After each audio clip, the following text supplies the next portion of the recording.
Ex-Star Magic talent at dating ASAP dancer na si John Wayne Sase na aresto dahil sa pamamaril sa Pasig City.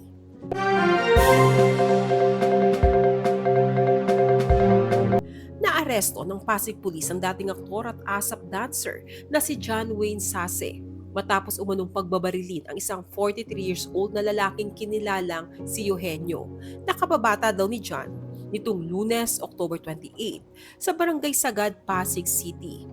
Ayon sa ulat, bandang 7:30 ng gabi nangyari ang pamamaril kung saan 4 na beses pinaputukan si Eugenio gamit ang isang 45 caliber na baril. Agad na aresto si Sase sa isang hotel ilang oras matapos ang insidente.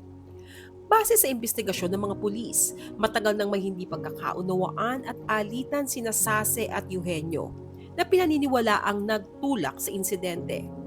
Bago pa ito maaresto, nag-post si Sase sa kanyang social media account na nagpapakita ng tensyon at pangamba para sa kaligtasan ng kanyang pamilya.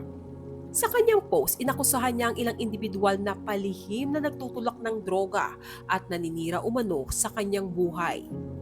Kasalukuyan ng nasa Eastern Police District Headquarters si John Wayne Sase upang sumailalim sa paraffin test na magagamit sa investigasyon.